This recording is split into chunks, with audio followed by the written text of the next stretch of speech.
I look at your work, I always feel reassured. I always feel like everything's going to be all right. You can see why this kind of painting would have been the blockbuster entertainment of its day.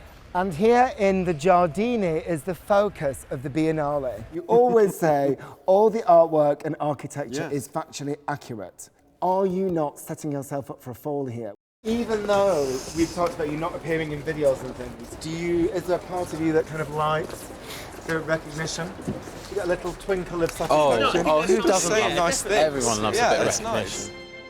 The event is taking place at London's Royal Festival Hall. Our culture editor, Matthew Cain, is there. Matthew.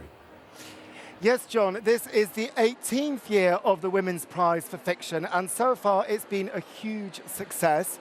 But this year is very much the year for make or break, because, as you say, the prize lost its sponsor, Orange. It didn't find a new one in time for this year, so it's had to be propped up by private individuals. So this has very much given the organisers a chance to stop and take stock of where the prize is going. And in a year in which a woman won the Man Booker Prize, a woman won the Costa Prize, and the Costa had an almost all-female shortlist, many people are asking if we still need a prize that's open only to women writers.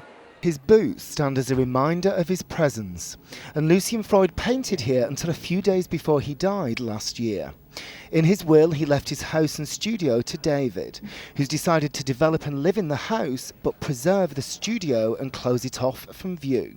It was a very private space for Lucian, and I'll just keep it like that. You know, I'll just have a lock on the door and keep it. So you don't feel any responsibility to open it up to the public? And Lucian was a very private man. But it's interesting that this trend is now filtering through to the London Lesbian and Gay Film Festival, because the gay community is often accused of being obsessed with youth. And of all the different minority groups in Britain, gay men and women rarely grow up with parents from that same minority, and often have little sense of their cultural history. After years of being so celebrated as a guitarist, to what extent were you wary of revealing your vocals to the world in case anybody said they didn't match up to your talent with the guitar? In the same way that Harry Potter ignited a boom in fiction for children, the Twilight phenomenon has led to what many are calling a golden age of fiction for teenagers. Paranormal romances driven by unfulfilled sexual tension, adventure stories about zombies and demons, and the latest dystopian thrillers. It's subjects like these which have introduced many authors to the possibilities offered by young adult fiction.